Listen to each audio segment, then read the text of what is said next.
Looking for the 2-0, DAMWON trying to come back here in game number 2. A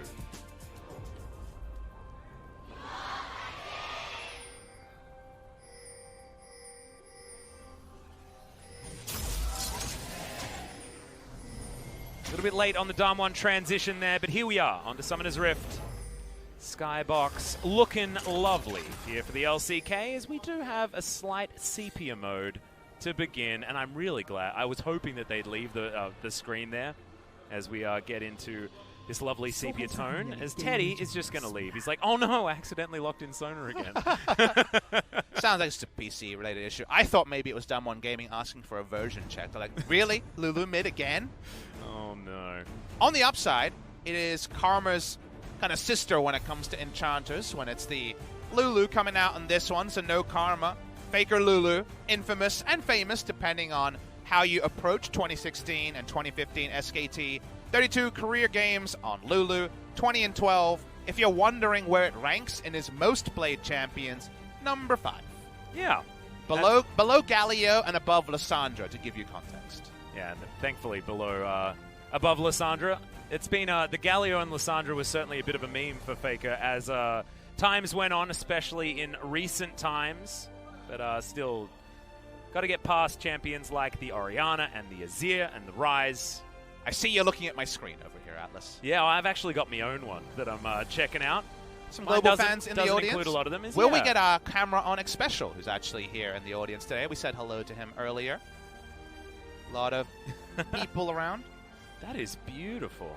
Faker only walked the road of League of Legends. It's apparently the Korean translation there. G-Sun coming in clutch. Yeah, thank you very much there, G-Sun. G-Sun, hope your final exam went well. She was on exams today. That's why she missed the It wasn't opening. negligence, No. guys. That wasn't why she was late. It was because she was getting things done. Finishing that final exam is a huge one. Should I choose Faker or my husband? That's a toughie. That is a toughie. Well, it depends. Are you going to choose them for your duo partner or for your life partner? Maybe all of the above, maybe one or the other. I don't know. You ask her. Well, I mean, I can't because I don't speak Korean yet. But maybe next year, Papa Smithy. I'm going back to school. Figure it out. I'm just saying, these are the struggles that League of Legends fans in Korea have to consider. I know what I'd choose, and it is definitely duo partner. Well, I mean, maybe you choose the husband as your duo partner because you want to feel better than him if he's not as great at the game, right? There's reasons not to choose Faker as your duo partner. That is a good point. That is a good point. If you New want to look like glasses the best for player Faker there, in HD. Global fan made it out here. He can hear us talking. He's got his beer. He's got his Faker love. He's set. Yep. Ready to go. Welcome, guys. Hope you've got the fantastic radios. We do have brewskis out here, too, for. which I'm sure not every venue is able to enjoy. One of the fantastic things about Korea is you can buy beer basically everywhere you are. It is actually a wonderful thing. We also have, as Australians, we always talk about this, the container laws are different, so you can pop your brew and walk around. Yep, you and just wander around the streets. I always worry that I'm going to get pulled over on the sidewalk for holding a beer. But you think it's going to be like a scene from The Bill and someone's going to get nicked, you know? Like you feel exactly, like you're in trouble with a British police officer, but no, it's all legal. There are some, like, it's legal, but there are some sort of social implications. So you don't generally wander around with a beer that much just because here in Korea, social standing is something that we focus on a lot, you know, culturally. And yet you do see some public drunkenness from time to time. Not everyone is able to portion size. So it's definitely an awkward kind of like, you see both ends of the debate on that one. You mostly see T1 fans when you look around the audience. That is very even true. Invading the DAMWON side. Whoa, what's going on this one, G-Sun? I don't know. I see a Yep, okay, so there's an LCK Pentamaker sign, but the middle one is the middle one is I'm 16, but I can't. I'm 60, but I still can't live without Faker. Damn, Faker appealing to everybody. Yeah, I assume that that's like in the future I'm going to be 60 and I still can't live without Faker. Yeah, I think it's a Korean meme that we don't quite understand just yet. All we can do is give you guys the translations. Thank you very much, G-Sun, for the interpretation on top of that. Staring intently at his screen. We assume it's still the same issue around Teddy's computer. Yeah, just trying to get Teddy back into the game here so that he can play some more Sonar and try and get past that infamous 1557 like you were talking about there, Papa Smithy. So, Atlas, unfortunately, Riot Korea's production's been on point, so our podcast schedule has been very iffy. So we're actually getting a podcast once out of... Finally! Finally, we're here. podcasting. SKT Take My Energy, and that is Ryan, who is one of the Cacao friends out here, very popular icon. I'm a big fan of Ryan, as you know. Yes, you are. You're probably the biggest Ryan fan that I know. I've never had a body pillow, but I'd consider a Ryan body pillow. And then you can get bear hugs every night. Yay! Oh, He's a that's lion, so though, cute. so it'd be a lion hug. That is true. That is true. However, he does look a lot like a bear. He's apparently a lion without a mane. Yes, that's his claim to But fame. he's a boy lion. He could have just been a lady lion, and then he wouldn't have had a mane anyway. Look, I'm just telling you what I've been told by people. It's just one of the things that I've been confused Teddy's about back! for a long time. Is yes, Teddy did make it back, and we are here into the game for game number 2. SKT with a really interesting draft, and Faker is back on the Lulu. He has gone with the the Glacial Augment. It is going to be the Summoner Airy. You were around for 2015, 2016. A lot of Lulu mid, but that was more the Juggernaut flavor of Lulu, where your AD carry could be so wanton with his aggressive positioning, goes super fast, lots of shields. A lot of value out of that sweeper, actually. ShowMaker getting that one as well. Gonna look for a late invade. We've seen a lot of Karthus go for a blue buff invade, try to force a 3 buff with how fast the Karthus can farm. Reason why I mentioned the Juggernaut days is this is not that kind of comp. This is super huge frontliner, and we're expecting Aatrox or Xin Zhao to be that frontliner, and then the cleanup coming through from Pyke around the backside of the fight. So it's still a teamfight comp around the Sona, but the Lulu really puts over the edge just how many on-hits Xin Zhao and Aatrox can abuse, and Xin Zhao's probably the most reliable one because he dives in there, high attack speed, crescent sweep, and he's tanky, he's got situational invulnerability, and he's going to be doing a boatload of damage. I can imagine Clid is going to be a large focus for SKT here to try and get as much money onto their jungler as possible, as good ward spots him out, as he'll see no blue buff. He gets the bad news. The reason why he rushes topside is he's hoping it's as greedy as some of the other starts where we've seen 2 camps attempted. If Karthus was going for vertical jungling here, which is very much threatened by a double sweeper, then if he wants, he wants to kill the Gromp, he wants to take the wolves, and then Xin Zhao says, thank you very much, you flash your life, is what happens there. Instead, Canyon hit and run, just stole the blue buff and left. So this time, Clid loses out on kind of the blind leap of faith you take when you invade an area where it's very likely that you might find nothing. Well, he's just going to do his wolf camp. Spotted by that ward once again as he comes back from the Gromp. Looks like the bottom side of the map is going to be where he heads to next, as Canyon looking to come over and assert his dominance here. Canyon's trying to jungle up a storm around Clid. Well, all of these popcorn chickens are going to belong to him as Clid looks to hold on to the big one, but Wall of Pain comes in and ShowMaker has that priority in the mid lane. Clid is going to have to give this one up. He's getting heavily punished for his contest attempt. This is, of course, what happens when you don't take the free camp that's kind of given over to you. Now, one of the reasons that he might not have been able to just run to blue buff, though, Atlas, is remember, it is Sona Pyke, who won't be applying much pressure on the bot side. Clid's going for a very gimmicky gank to try to salvage this game. He needs this to work. It's not gonna. Acceleration gate comes in. Already the Wall of Pain was used. There's the flash from ShowMaker. Audacious charge. Gets Clid out of the way, but is it going to be enough? There it is. The lay waste, and Faker might fall as well. Another one comes in, but it's a good sidestep, and Canyon doesn't hit all the Skittles. But he actually hits enough to get a second stack of his Keystone as well. Bot side, Mata goes in. Canyon really is now in a great position. Clid was able to sap level 3 away from the minions, but otherwise, he gets really heavily answered in that particular gank attempt. Yeah, real disaster here for SKT in the mid lane. Faker did hold on to his flash, so that's good news, as Nuguri's going very aggressive onto Khan. Weak spot luck there for Khan, honestly, because otherwise Nuguri would have done another big chunk. Canyon helping the push out in mid lane. Notice ShowMaker doesn't have teleport, so he needs help to get any level of a decent back timing. If you get a bad back timing and the enemy has TP, it's almost the worst day of your life. Thing to mention, one of the other reasons Clid might have gone topside is because Sona was going to be pushed in, so therefore going to enemy blue, there was a chance Sivir and Tom Kent showed up.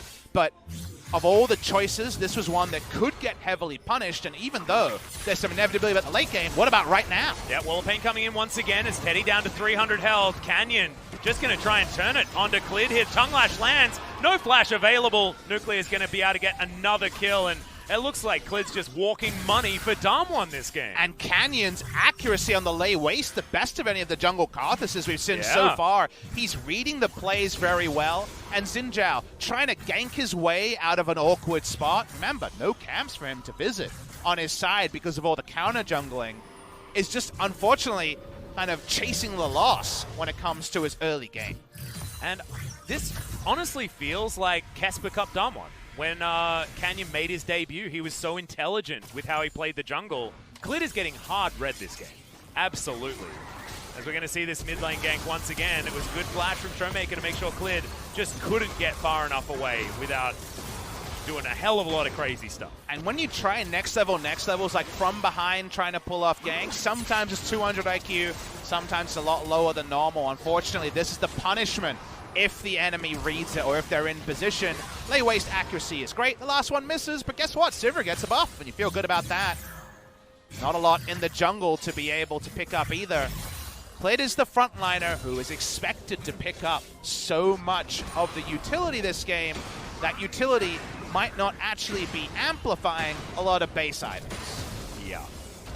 It's another game that is very largely going the wrong direction early in this one. So it's 6 minutes in, and it's 0-2 already, and it's a 2,000 gold lead for DAMWON. And it's kind of like the bot lane disaster has become a SKT jungle disaster to pay back the struggles that Nuclear and BeryL had in game number 1. So it is weird how kind of so much has happened earlier that could just have huge ramifications, and we can't know if it just means, okay, it filters down, they lose because of this, but it would be understandable if that is kind of the straw that breaks the camel's back. The counterpoint is SKT have an easy-to-execute teamfight comp eventually. They do have to stem the bleeding for eventuality to actually be relevant. Yeah, and honestly, our teamfight's even going to be relevant because this is a Fiora composition coming out of DAMWON. As once again, we've got a bit of a computer issue on Teddy's side. Sona comp not necessarily working here for SKT. However, we know that scaling advantage once again going to be in their favor.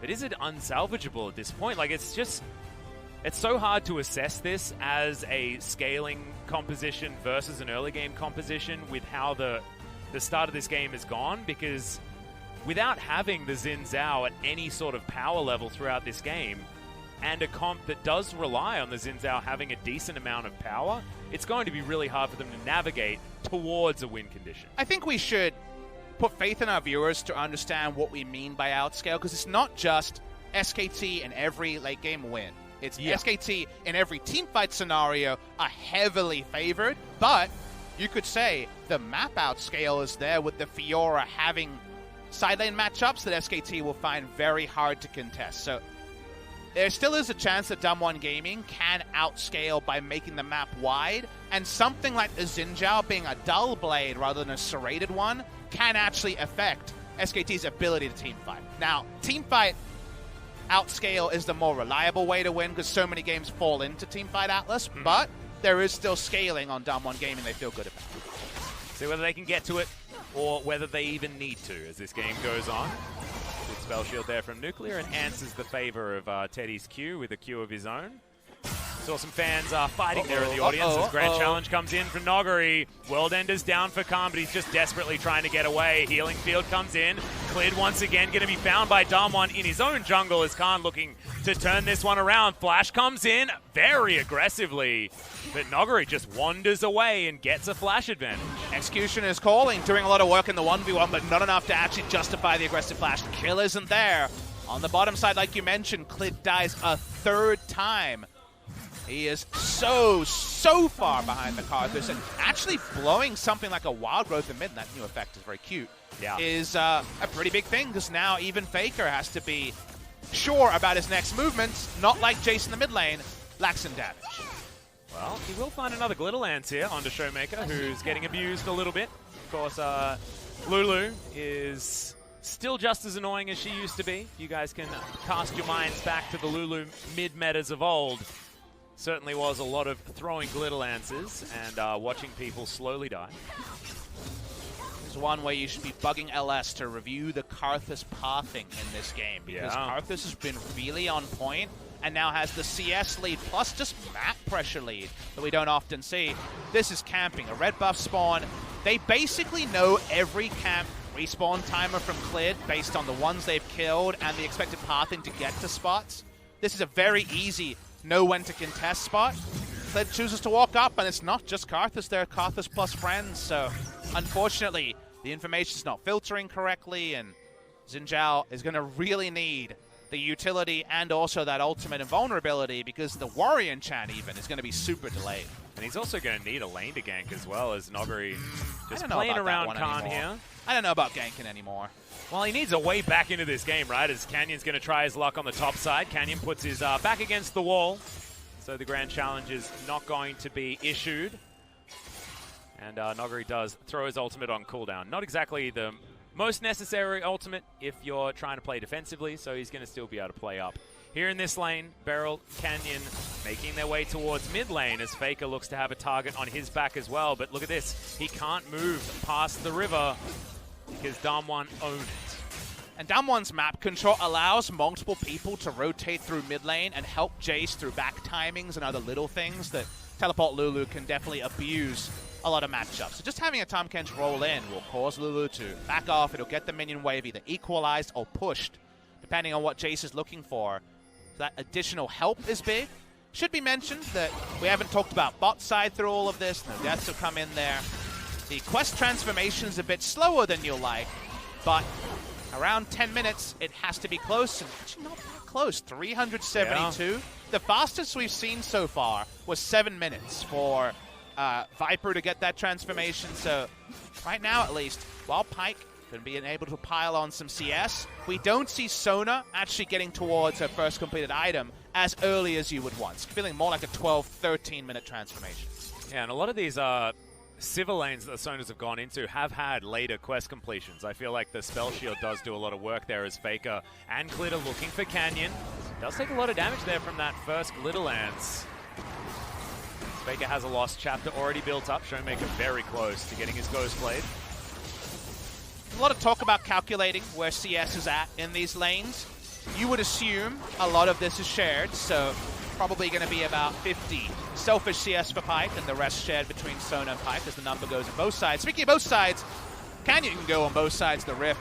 I think it feels like he is on both sides. Which of the camp rift. do we even say is Clid's for sure? Maybe Krug's the one you would say is for sure his. Everything else has been invaded and contested. Double Executioner calling game, one for the Sivir to try to slow down the healing from the Sona, the other one for the Aatrox, but no Aatrox CS lead this time out. Nope. However, he's not too far behind. We know that this can be a rough matchup for the Aatrox as the minion wave is going to come in and Khan's going to be able to pick up another 6. It's not horrendously bad, and honestly, I mean, this is the matchup that I highlighted at the beginning of this series, and Khan has actually done a decent job in both games keeping up. And we zoned out a little bit. We saw Sona, we filled in everything. Notice it's not Klepto on this Sona, so the fact that the quest was so slow and there's no Klepto actually means that Sona's build is going to be slow. So that means a lot of flow-on effects there. Even just Seraph's completion time can be so important. Otherwise, Sona can be assassinated with no Taric ult to keep her alive. So this should actually slow down between that and Xin Zhao. A lot of SKT's effectiveness in the team fight. However, Sona abuses Airy more than almost any champ. So if they get to that late game, it's even stronger than what we were outlining. Well, Canyon's boosting it here towards the bottom side of the map. He has his Sork Boots already. Song of Celerity shouldn't be enough as the crescendo comes out so defensively. It's a good bone skewer though as Marta looks for BeryL. Faker comes on in. Wild Growth gets a knock up onto the Tahm Kench, but otherwise it's nothing. Powered Shock Blast is huge as 4 members, on the bottom side of the map are there. ShowMaker devoured as Nuclear is getting a lot of damage in. And the Rift Herald's going to come down to join the party. Canyon had 2 buttons he could press, saw that Sona was going to heal out of ult range and goes with the Rift Herald. Good choice here. They're actually getting a TP straight back from the Sona. Yep, she's going to come in. Spell Shield's there from Nuclear. Now Marta underneath the turret, but this one's going down extremely low. Shelly gets her eye poked, but she's already taken the plates off the shelf. And DAMWON are going to transition into their second Drake of the game. Another one with Accelerated Dragons. It's going to be the Ocean as now Faker's caught in transition. Has Flash, so he's not going to die. And also gets a lot of damage there onto Canyon as well. He's not going to get bullied this game. I mean, the posturing is so aggressive from DAMWON Gaming, as it should be with how far behind enemy jungler is only now Warrior Enchant complete. DAMWON Gaming, they did not draft to punish, but they took the Executioner's calling early.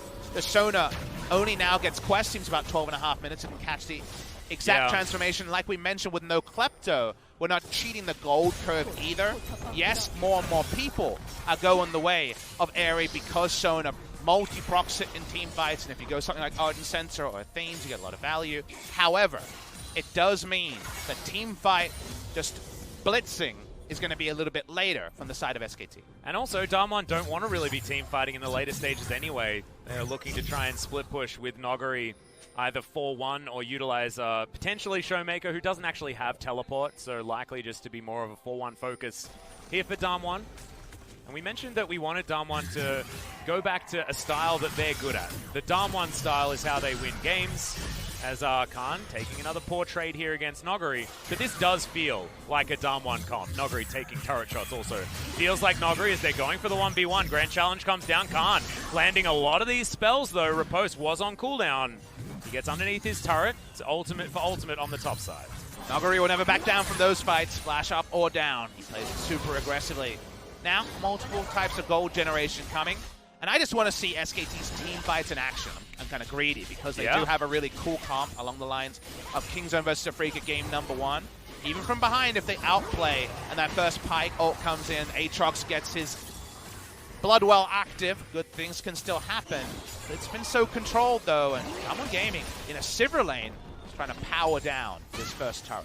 Yeah, the first pick in a team fight is going to be so incredibly important as teleport's coming in. Yeah, Clid dives onto ShowMaker. Canyon has the Defile as Khan turns up. Good knock up there onto Canyon, but he has to get out of there. 5 members of DAMWON already collapsing as Nuguri dives onto Khan. Probably not going to want to go any further. The rest of his team was not doing so as Riposte is dodged on the SKT side. Another summon Airy coming down there from Faker, who's very good at adding on extra pressure with this Lulu.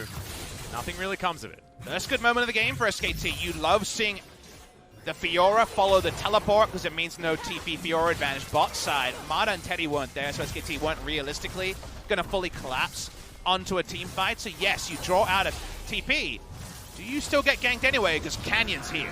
Yeah, we got an Abyssal Voyage coming down as well as Canyon has to flash to get out of the way. BeryL with the grey health is there, but Mata was threatening with that death from below. And in the meantime, Nuclear's just going to take a turret on the bottom side of the map. DAMWON playing the map so intelligently because Nuguri's on the top side doing the same thing. Nuguri can do Nuguri things, and Nuclear can take a turret bot lane. Then you are out-rotating, and SKT can't force the team by force the grouping before DAMWON Gaming opt into it. Wave pushed in further. We back away here. Things definitely looking way better for DAMWON than we might have expected given the draft and how comfortable a lane it looked like. The Sona in the bot lane. What is SKT's next move? Because anything more than just trying to get a strong side of the map, maybe finding ShowMaker. Yeah, Wild Growth does come in. ShowMaker goes down to half health. The Ignite is still ticking, but not going to do too much. It's all-in attempt. Wild Growth invested, but not the hugest cooldown, especially not as this game goes on, but not a lot of cooldown reduction in the build yet for Faker. Have to wait a bit of time. Need to find a strong side of the map, and we're not even talking about enemy side, their own side. Control somewhere.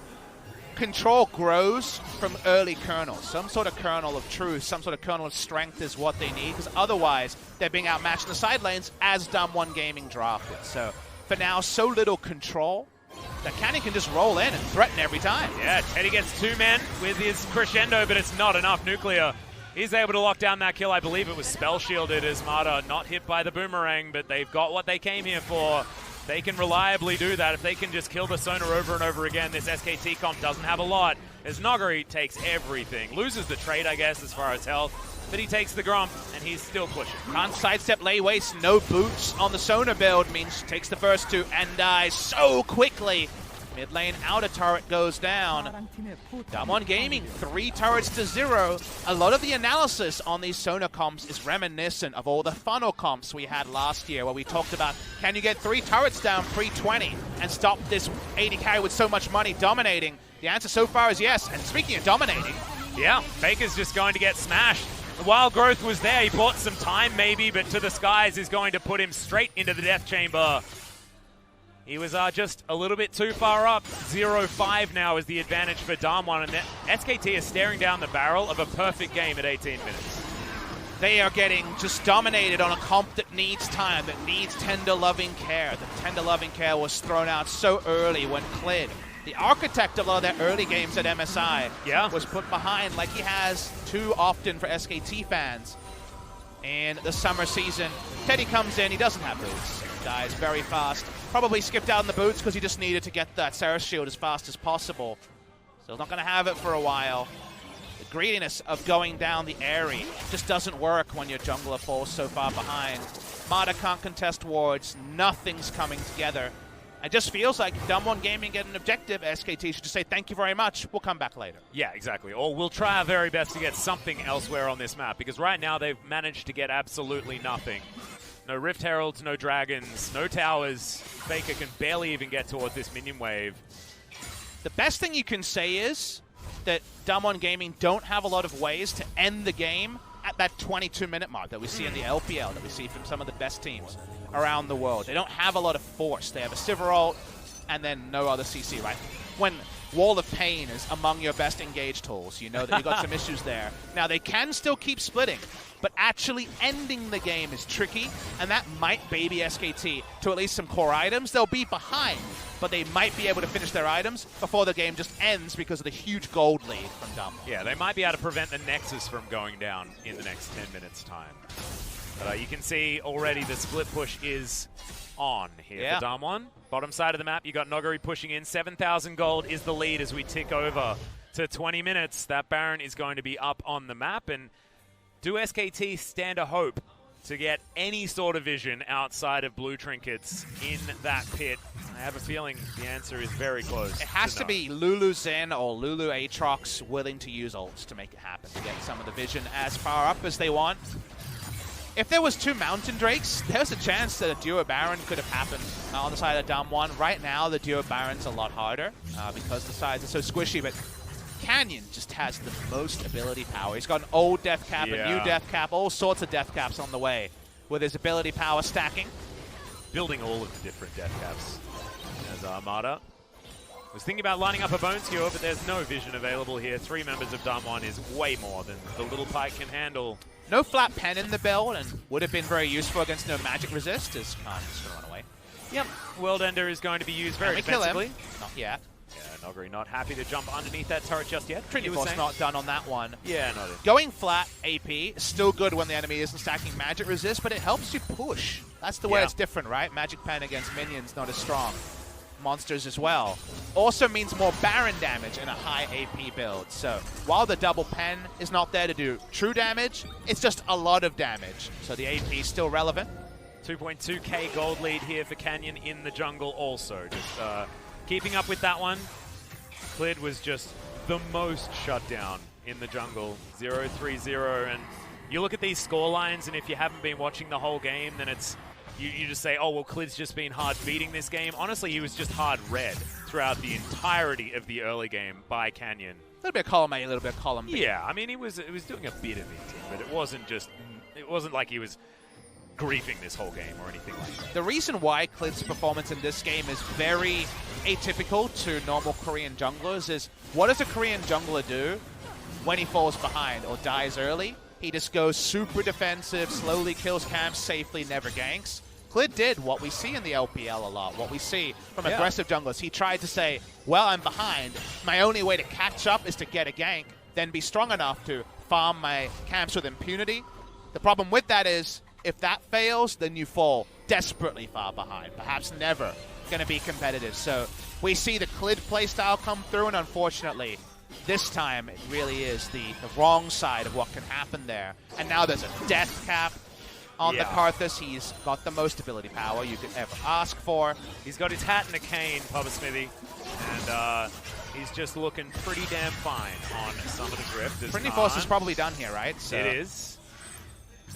Still can't really tank turrets just yet. Hold down at the moment. Okay, double crescendo is going to land. Marta, death from below, but BeryL goes golden. Can he buy enough time? The grey health is going to be there, but the catfish is going to go down. No perfect game for DAMWON, but can they follow up? This team fight and powered shock blast blocked by Clid, who had a lot of shielding. And we can see what SKT's comp is supposed to do. However, we can see how much gold DAMWON have if SKT walk up when some of those ults are down.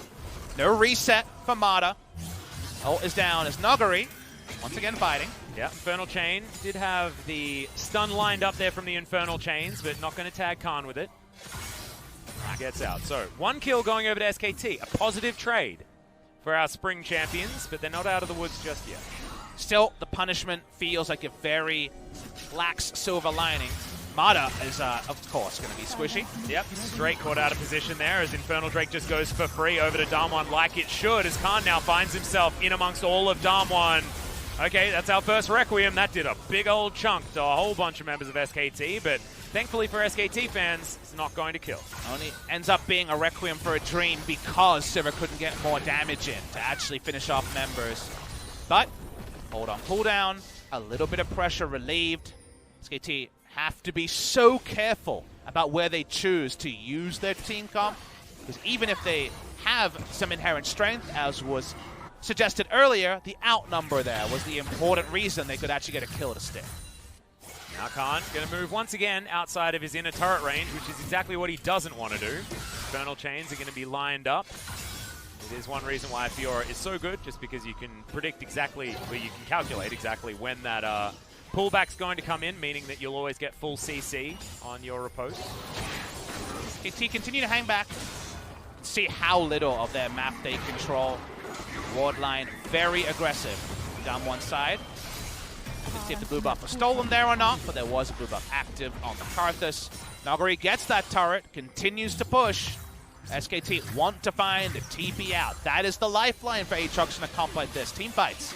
Maybe just a skirmish, but Nuguri gets away. Yeah, Wind Becomes Lightning did connect there just the tip, but not going to get too much, as Mada is going to have to go water dive his way out of this one. Nuclear able to clear out wards. BeryL doesn't get this one here that's in the brush, but does eventually sweep that one out. Vision-wise, Troll Ward on Lulu, 2 on Sona, blue trinket up. So for now, the Baron baits aren't going to be deadly, but those are the calculations, and DAMWON Gaming know Baron should be there sooner rather than later. We did reach that 25-minute mark with the game not over. 9,000 gold lead is severe. We're 10 minutes past the 15:57, or we will be in 17 seconds, so we're still feeling good. However, they're going to have to stall this one out for a whole lot longer, and the gold lead is only extending for DAMWON at the same time. Plus, with the Infernal Drake that they picked up, they've got so much scaling on this Karthus, who already had the death cap. His AP number is through the roof right now, especially for 26 minutes into the game. And Sivir has 3 items too, so 3 and a bit. So it's not like Sivir is a slouch, so I'm with you on that one. I feel like the line for this point is about 5,000 gold lead for DAMWON. SKT will be competitive in teamfights. It's much more than 5,000. So for now, at least, you really fancy the spot DAMWON is in, even in a team fight.